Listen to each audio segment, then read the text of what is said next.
Hey, amazing viewers! Before we go into this riveting narrative, drop your location in the comments below. We love connecting with you all around the world. Also, if this is your first time here, press the subscribe button and join our incredible journey. Let's hit 10,000 subscribers this month together. Your support means everything. The impossible dream. Lauren sat on the edge of her bed, staring at the invitation in her hands. The glossy card gleamed under the dim light, the golden letters spelling out the words she had come to dread. Baby shower celebration for Sarah, her best friend. Another woman stepping into the world of motherhood. Another joyous occasion she should have been excited about. But as Lauren traced her fingers over the delicate details of the invitation, her chest tightened. She should have felt happy for Sarah. She really should have. Yet, all she felt was a crushing weight of sadness. She set the card down with a sigh, her shoulders sagging. The room felt too quiet, too still, and her mind filled with thoughts she had tried so hard to push away. Her husband, Dave, walked in and immediately noticed the distant look in her eyes. Lauren. His voice was soft, cautious. He knew that look all too well. She glanced up at him, forcing a small smile. "It's nothing," she whispered. Dave sat beside her and gently took her hand in his. "It's Sarah's baby shower, isn't it?" Lauren swallowed hard. "Yeah. I'm happy for her, of course I am." But her voice wavered, the lump in her throat threatening to spill into tears. "But it just reminds you of what we don't have," Dave finished for her. A single tear rolled down her cheek, and she turned away, ashamed of the emotions she couldn't control. They had been trying for so long. A year of excitement that turned into frustration. A year of hopeful mornings and heartbreaking nights. A year of negative tests and quiet sobs in the bathroom. "We've done everything, Dave," she said, her voice barely above a whisper. "Tracking cycles, doctor visits, fertility treatments. Everything. And still, nothing." Dave sighed, rubbing his hands over his face. "I know, honey. I know." Their nights had once been filled with laughter, late-night talks, and dreams of their future children. Now they ended in silence, both of them too afraid to voice the growing doubt neither of them wanted to admit. What if it never happens? Lauren's voice cracked, her deepest fears spilling into the open. Dave pulled her into his arms. "Then we'll figure out another way. Adoption, surrogacy, whatever it takes. But Lauren, you're not alone in this. We're in this together." She wanted to believe him, but the sadness was too heavy. That night, as she lay in bed staring at the ceiling, she made a decision. They needed a break. Not from each other, but from this. From the endless cycle of hope and disappointment. A sign from above. A few weeks later, at Dave's suggestion, they joined a group of friends on a trip to Nicaragua. Lauren hadn't wanted to go at first.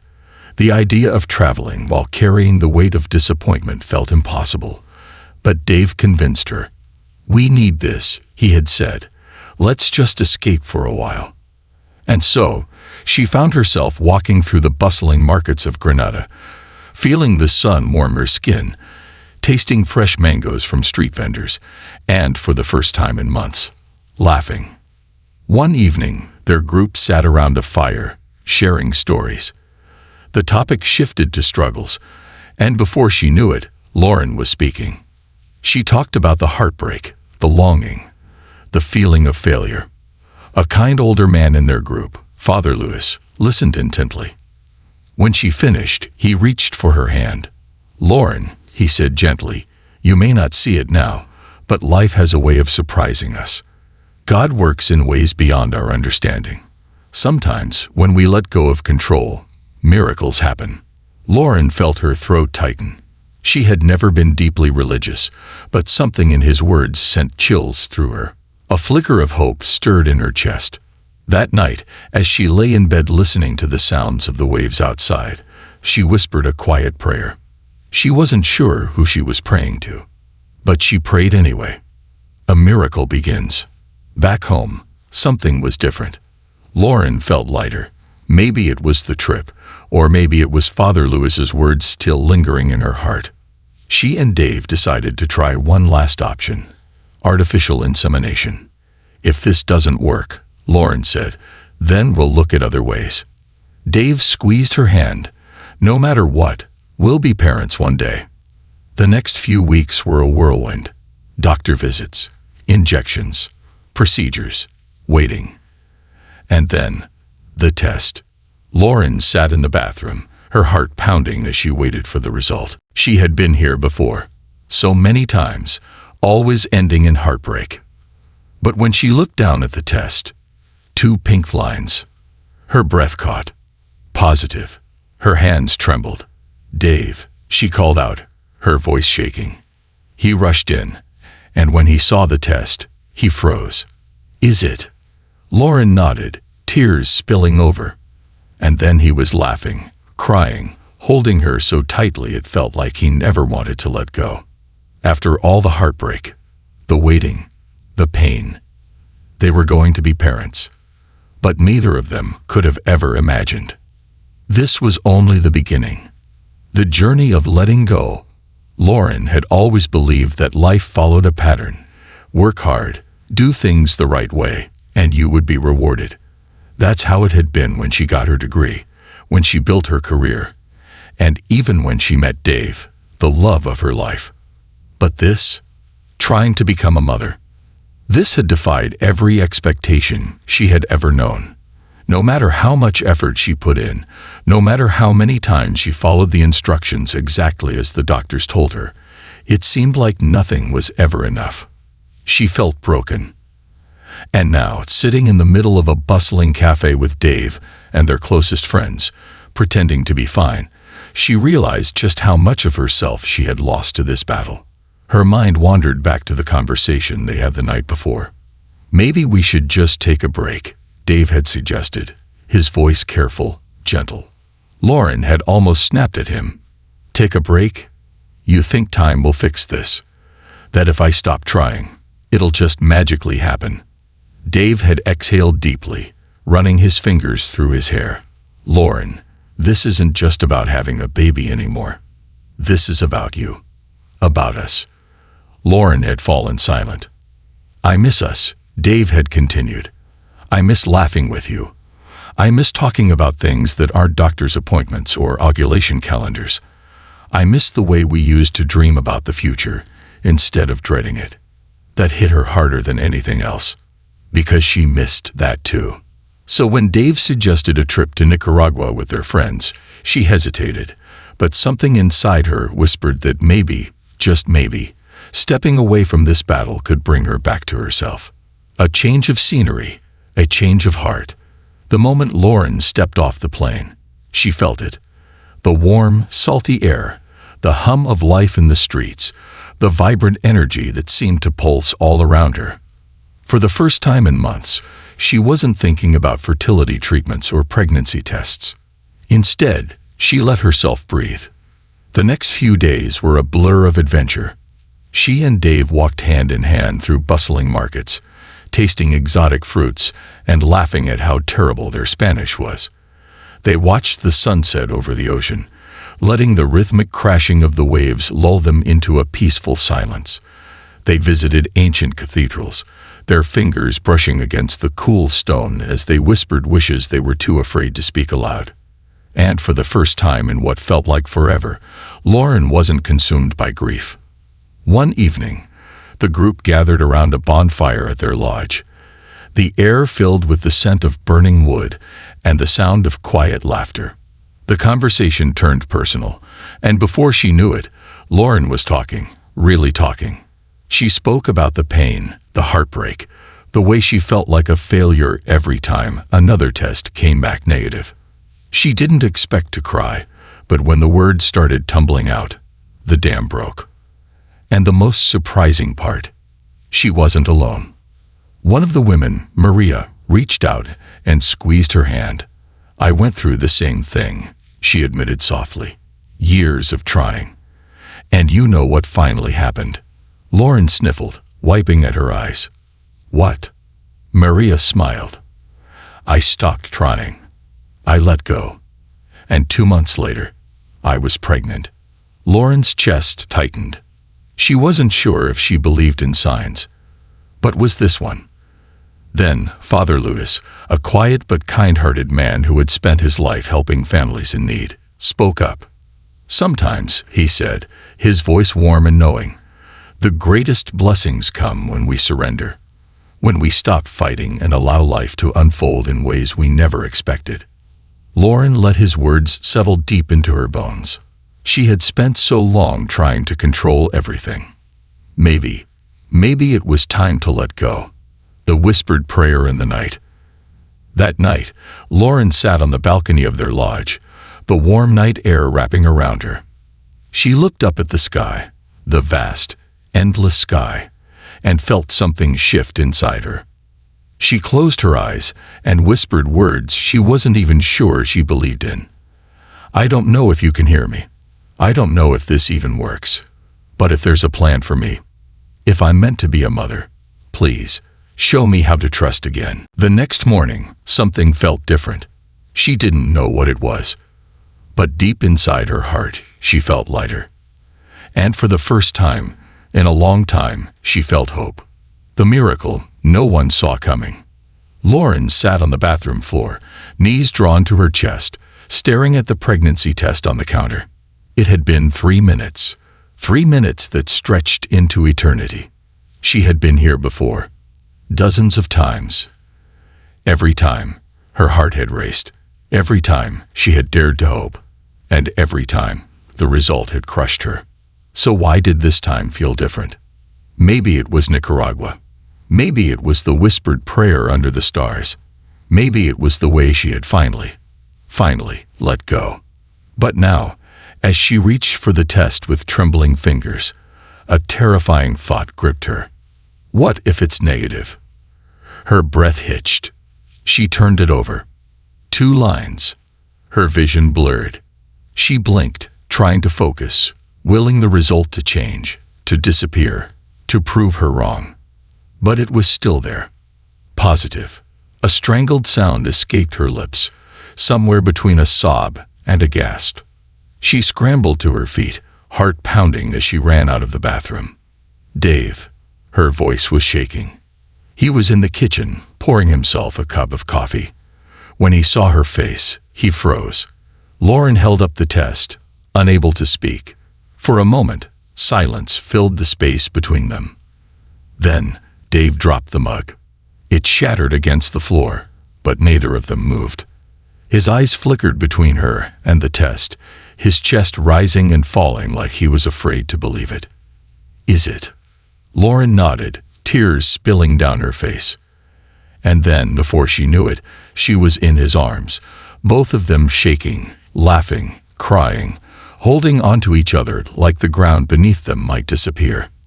It had finally happened.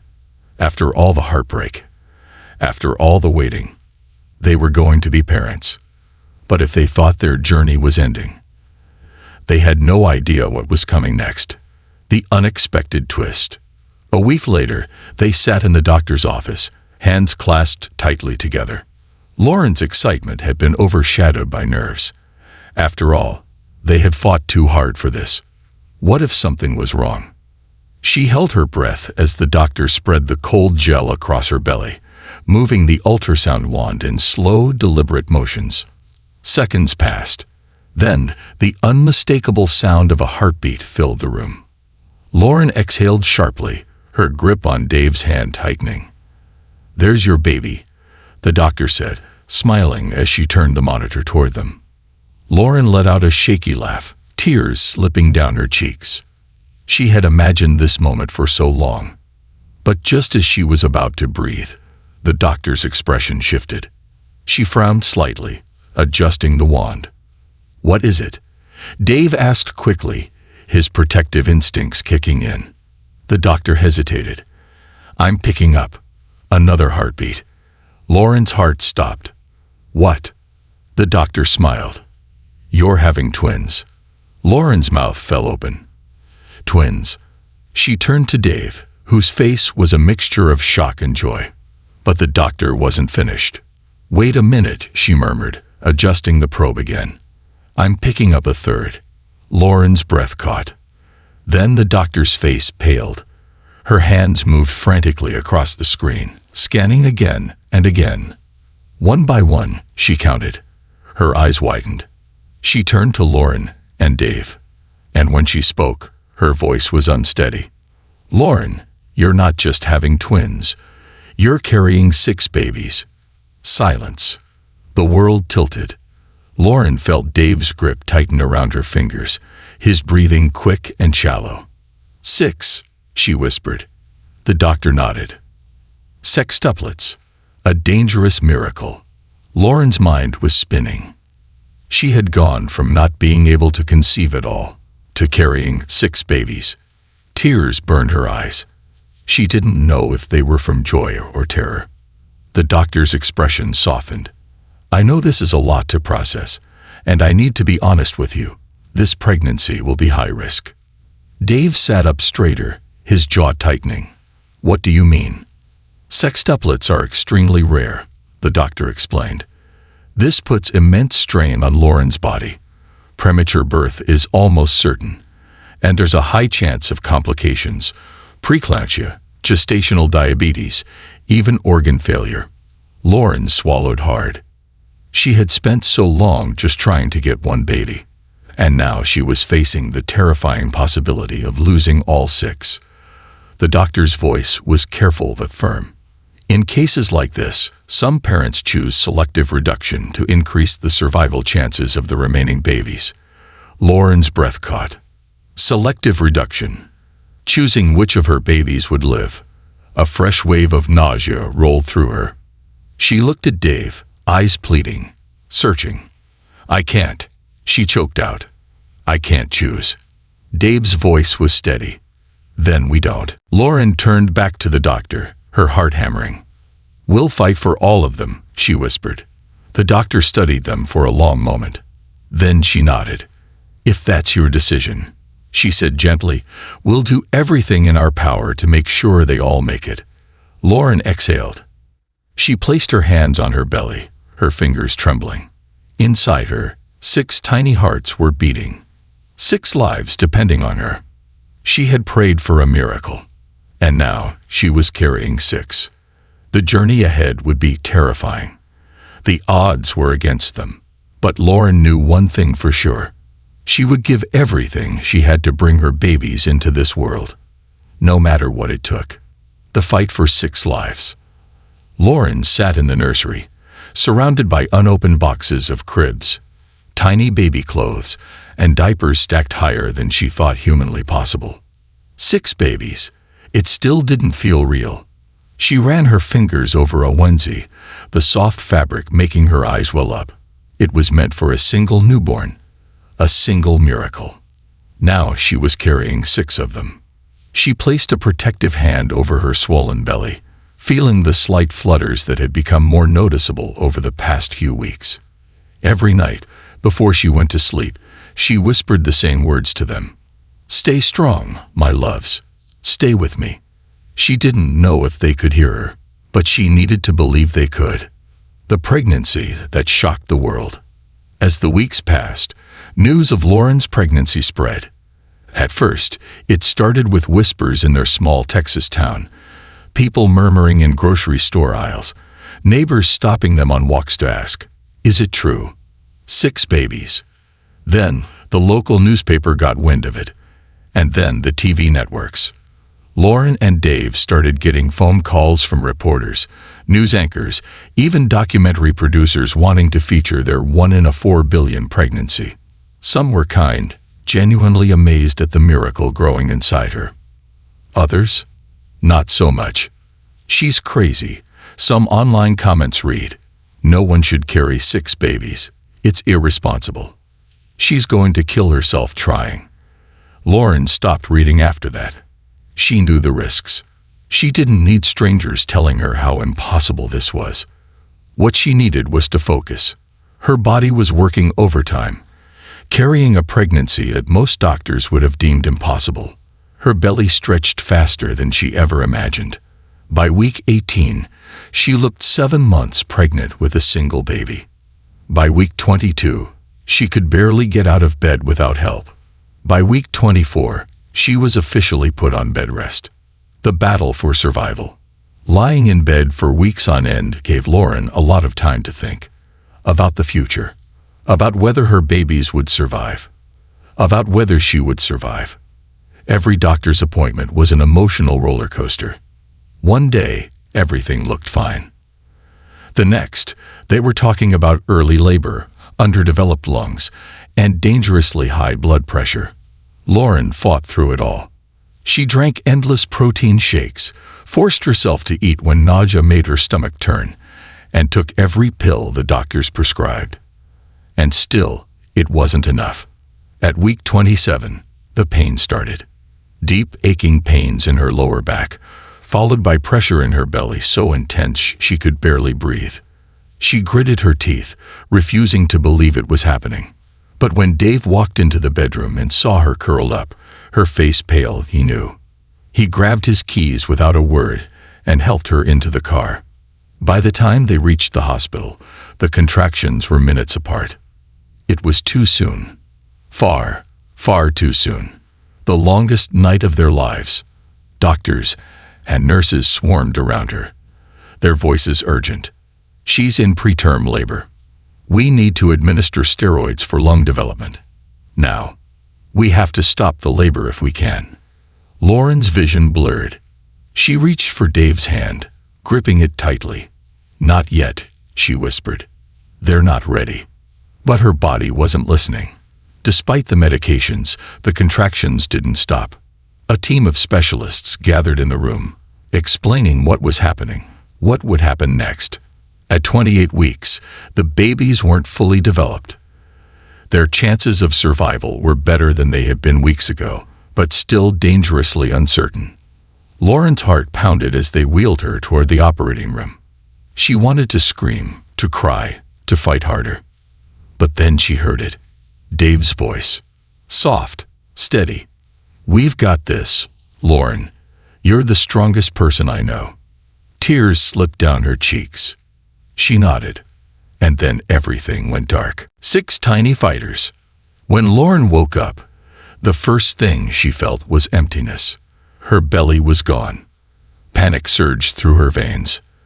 "The babies," she croaked, her throat raw. Dave was beside her instantly, his eyes tired but full of something she hadn't seen in days. "Hope. They're alive," he whispered. Tears filled Lauren's eyes. Then the doctor spoke. "All 6 are in the NICU.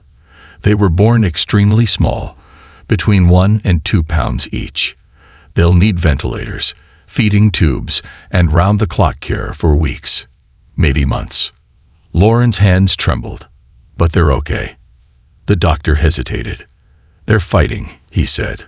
"But the next few days will be critical." Meeting her miracles. Lauren wasn't strong enough to walk yet, so the nurses wheeled her into the NICU. The sight before her nearly broke her. 6 tiny incubators. 6 impossibly small babies, their fragile bodies covered in tubes and wires, their chests rising and falling with the help of machines. Lauren had seen miracles before. But this was something else entirely. Her babies weren't just surviving. They were fighting. Tears spilled down her cheeks as she reached out, her fingers brushing against the glass. "My loves," she whispered, voice trembling. "You're here." Dave placed a hand on her shoulder, his grip firm. "And they're not going anywhere." Lauren closed her eyes, letting out a shaky breath. She had spent so long thinking that her body had failed her, that she was broken. But now, looking at these 6 tiny miracles, she realized something. She had done the impossible. She had fought for them. And now, it was their turn to fight for her. A love stronger than fear. The days in the NICU lured into weeks.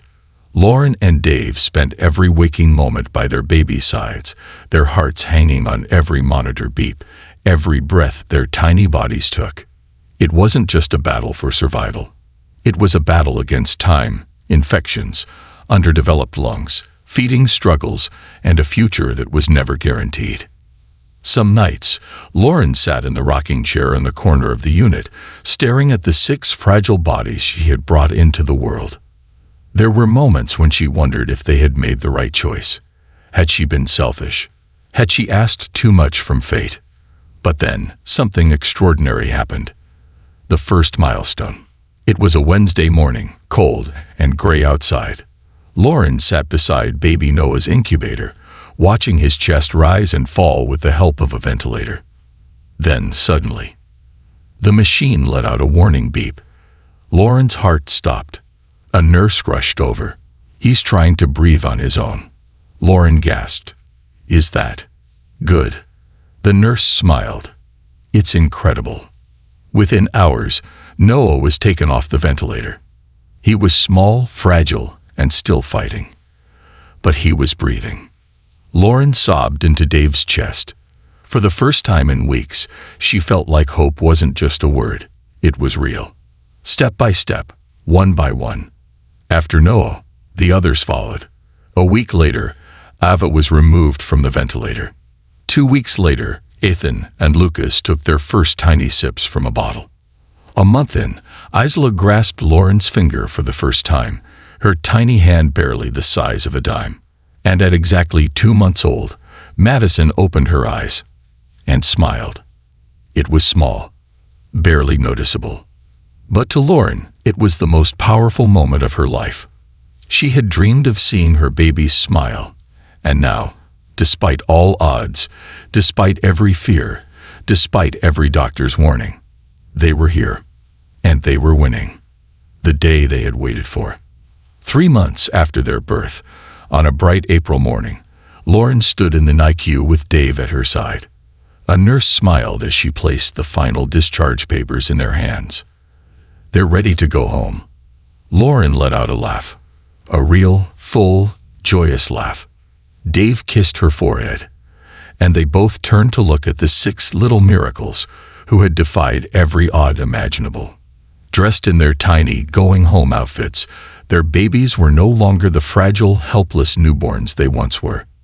They were fighters, survivors, and now they were going home.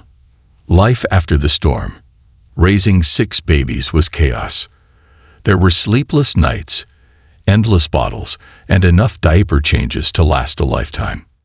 There were moments when Lauren and Dave were so exhausted, they sat on the couch and just stared at the ceiling, too tired to move. But there was also so much love, so much laughter, so much gratitude. Every time Lauren held one of her babies, she remembered the fear of losing them. And every time they smiled, giggled, or reached for her, she knew one thing. She had never been broken. She had never been a failure.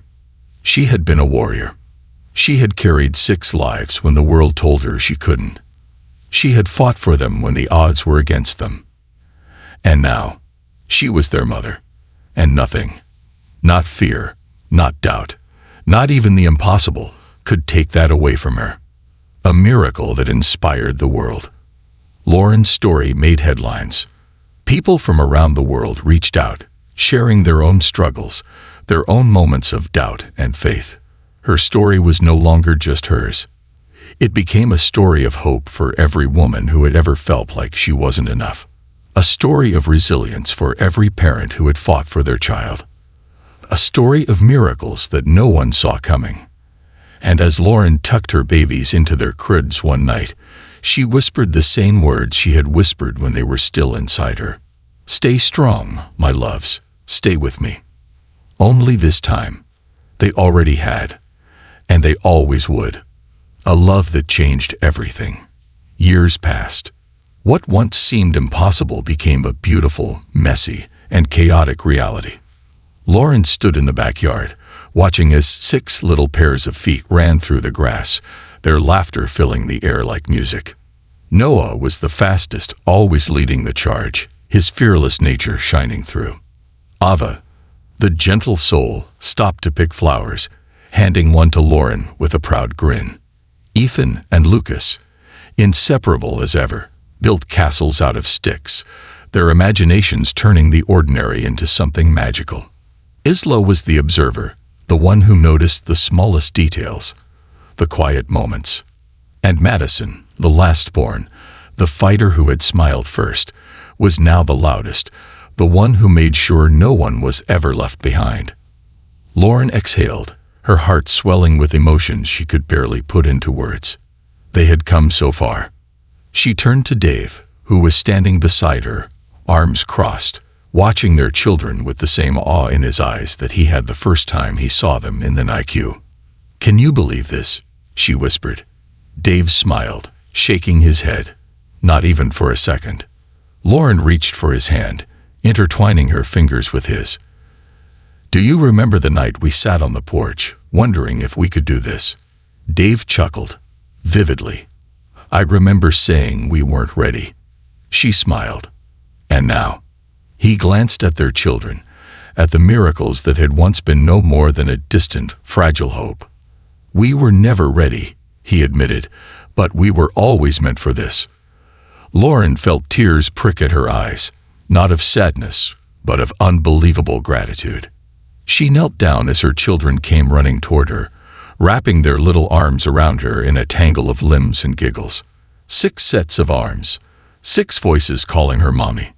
6 lives that had once hung by a thread, but were now strong, thriving, and full of light. She held them close, breathing them in, knowing, without a doubt, that this was her greatest purpose. Not just surviving the storm, but learning to dance in the rain. Not just wishing for a miracle, but becoming one.